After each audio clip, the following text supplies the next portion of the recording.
Shalom. Mari kita belajar untuk merenungkan firman Tuhan. Namun sebelum itu, mari kita berdoa. Bapa yang Maha Kasih, kami bersyukur atas anugerah kehidupan yang Engkau berikan.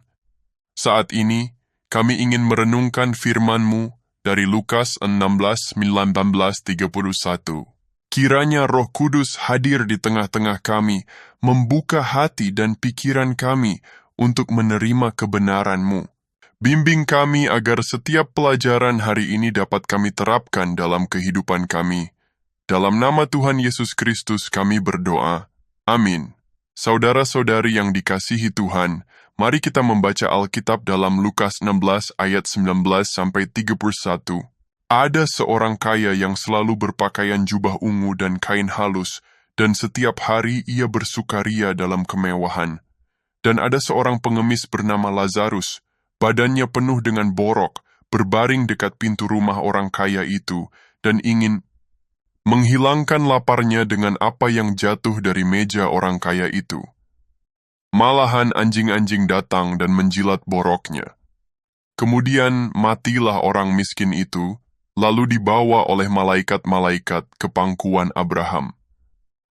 Orang kaya itu juga mati, lalu dikubur. Dan sementara ia menderita sengsara di alam maut, ia memandang ke atas, dan dari jauh dilihatnya Abraham, dan Lazarus duduk di pangkuannya.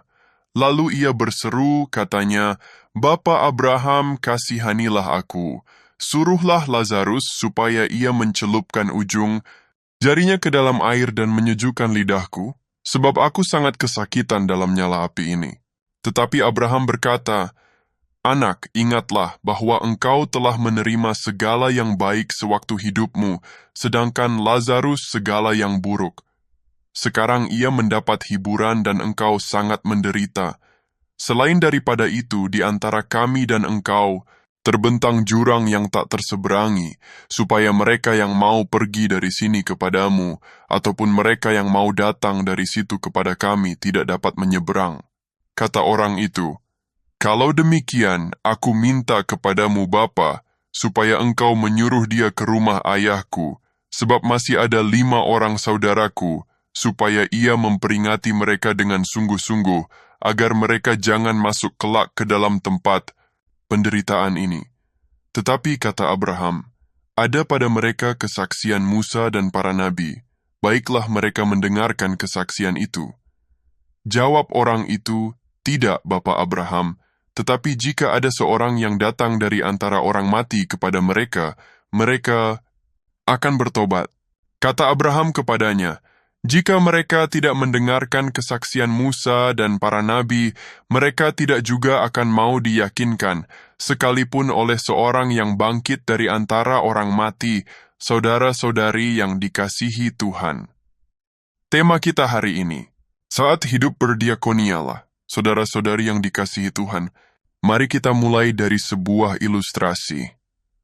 Di sebuah kota kecil, hiduplah seorang tukang sepatu yang rajin bekerja. Setiap pagi, ia membuka tokonya, membersihkan sepatu-sepatu yang telah selesai diperbaiki, dan menunggu pelanggan. Di depan tokonya, ada seorang pengemis tua yang setiap hari duduk meminta-minta dengan pakaian compang-camping dan tubuh kurus. Awalnya, tukang sepatu hanya lewat begitu saja tanpa memedulikan pengemis itu. Namun suatu hari, ia merasa terganggu oleh suara batuk pengemis tersebut yang terdengar parah. Tukang sepatu berpikir, mungkin dia sakit, tapi aku terlalu sibuk untuk mengurusnya." Hari berlalu, dan suatu pagi tukang sepatu melihat tempat biasa pengemis itu kosong. Orang-orang mengatakan bahwa pengemis tersebut telah meninggal karena kedinginan dan kelaparan. Tukang sepatu merasa sangat terpukul. Ia menyadari bahwa setiap hari ia memiliki kesempatan untuk menolong, tetapi ia tidak pernah melakukannya. Ilustrasi ini mengingatkan kita bahwa seperti tukang sepatu, kita sering melewatkan kesempatan untuk menunjukkan kasih kepada orang di sekitar kita. Tuhan memberi kita waktu dan berkat untuk dipakai melayani sesama. Jangan sampai kita menyesal karena melewatkan kesempatan itu.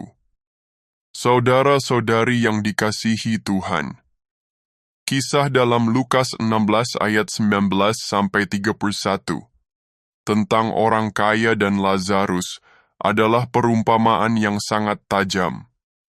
Kisah ini menggambarkan dua kehidupan yang sangat kontras, orang kaya yang hidup dalam kemewahan, dan Lazarus yang miskin, menderita di depan pintu rumahnya. Saat mereka meninggal, keadaan mereka berbalik. Pesan utama dari kisah ini adalah pentingnya hidup berbelas kasih dan melayani sesama selama kita masih hidup. Dalam kehidupan sehari-hari, kita seringkali sibuk dengan urusan pribadi sehingga melupakan orang-orang di sekitar kita yang membutuhkan uluran tangan. Kita mungkin merasa bahwa orang lain tidak terlalu penting dalam agenda hidup kita. Namun, firman Tuhan hari ini menantang kita untuk melihat ulang bagaimana kita menggunakan waktu, talenta, dan berkat yang telah Tuhan percayakan kepada kita. Saudara-saudari yang dikasihi Tuhan, diakonia berasal dari kata Yunani, diakoneo, yang berarti melayani. Hidup berdiakonia adalah panggilan untuk menjadi berkat bagi sesama, terutama mereka yang menderita dan membutuhkan. Kisah ini menegaskan bahwa sikap tidak peduli terhadap penderitaan sesama adalah pelanggaran serius di mata Tuhan. Saudara-saudari yang dikasihi Tuhan, ada 4 hal penting dalam firman Tuhan pada hari ini. Siaudio. Melayani melalui gereja. Dalam ayat 19-21 menjelaskan tentang kehidupan orang kaya dan Lazarus di dunia. Orang kaya hidup dalam kemewahan tanpa peduli pada Lazarus, yang kelaparan dan penuh luka. Ini menunjukkan perbedaan besar dalam kepedulian sosial. Hal ini mencerminkan sikap egois yang tidak melihat kebutuhan di sekitar. Pesannya adalah pentingnya memiliki mata rohani yang terbuka untuk menyadari realitas di sekitar kita. Kesempatan hidup adalah anugerah. Waktu kita di dunia adalah kesempatan untuk melayani dan berbagi kasih, melayani dengan kasih. Dalam keluarga, gereja, dan masyarakat, jadilah orang yang peka terhadap kebutuhan sesama. Bergabunglah dalam tim diakonia atau pelayanan sosial gereja. Misalnya, kunjungi orang sakit, bantu anak-anak yatim, atau dukung pelayanan bagi mereka yang terkena bencana. 2. Membangun kebiasaan berbagi. Dalam ayat 22-23 menjelaskan tentang keadaan setelah kematian. Lazarus diterima di pangkuan Abraham, simbol sukacita abadi, sementara orang kaya menderita di alam maut. Hal ini menunjukkan konsekuensi dari cara hidup kita di dunia. Keadaan Lazarus dan orang kaya terbalik setelah mereka meninggal. Ini menegaskan bahwa hidup kita saat ini memiliki konsekuensi kekal. Harta bukan segalanya. Kekayaan bukanlah ukuran keberhasilan sejati, tetapi bagaimana kita menggunakannya untuk melayani, berbagi berkat. Gunakan harta dan talenta untuk membantu orang yang membutuhkan. Jadikan berbagi sebagai gaya hidup. Tentukan sebagian dari penghasilan Anda untuk membantu mereka yang membutuhkan, baik melalui gereja, yayasan, atau langsung kepada individu. Entitas. Perhatian kepada Lazarus modern. Dalam ayat 24-26 menjelaskan tentang permohonan orang kaya. Orang kaya meminta belas kasihan, tetapi waktu untuk itu sudah terlambat. Kesempatan untuk berubah hanya ada selama kita hidup. Orang kaya memohon belas kasihan, tetapi Abraham menjelaskan bahwa jurang besar memisahkan mereka. Ini menunjukkan bahwa pertobatan dan perubahan hanya mungkin terjadi selama kita hidup. Perhatian kepada sesama adalah panggilan iman. Tidak peduli pada orang yang menderita di sekitar kita adalah dosa. Menjalani iman secara nyata, jangan hanya menjadi pendengar firman, tetapi pelaku firman yang melayani sesama dengan tulus. Lazarus bisa saja berbentuk seorang tetangga yang hidup dalam kesepian, seorang rekan kerja yang menghadapi tekanan hidup, atau seorang anak muda yang kehilangan arah. Beri waktu untuk mendengarkan, menolong, atau sekadar menemani mereka. 4. Pendidikan anak tentang diakonia. Dalam ayat 27-31 menjelaskan tentang pesan kepada orang hidup. Orang kaya ingin memperingatkan keluarganya, tetapi Abraham menegaskan bahwa firman Allah sudah cukup untuk menjadi panduan.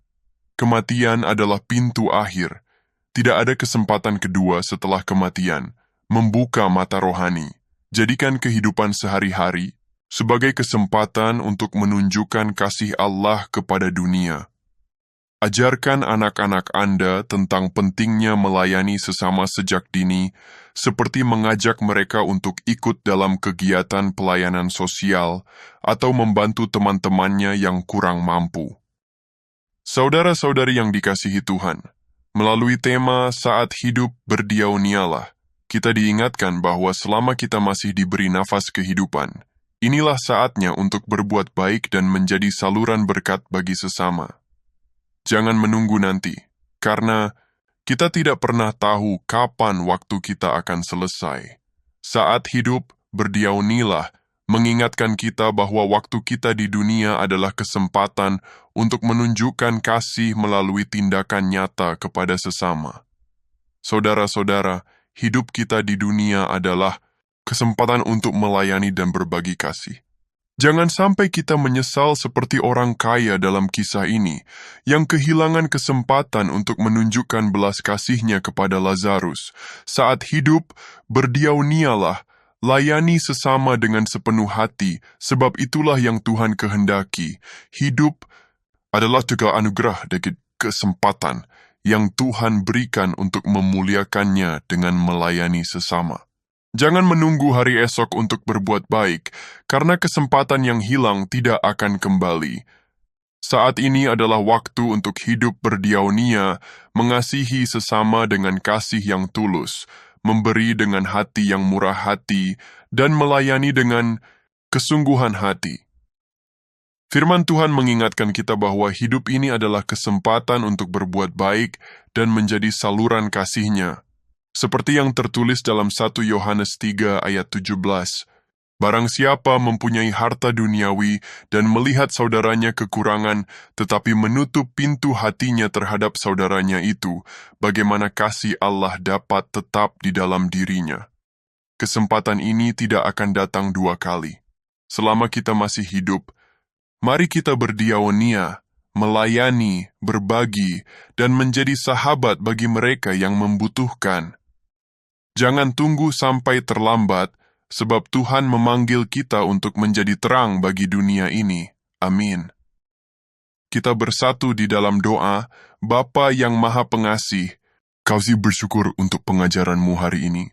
Terima kasih untuk kesempatan hidup yang Kau berikan kepada kami. Ajarlah kami untuk melihat mereka yang membutuhkan di sekitar kami, dan mampukan kami untuk melayani dengan hati yang penuh kasih. Jangan biarkan kami menyia-nyiakan hidup ini hanya untuk diri sendiri, tetapi jadikanlah kami alat-Mu yang memuliakan nama-Mu. Dalam nama Yesus Kristus, Tuhan kami berdoa. Amin.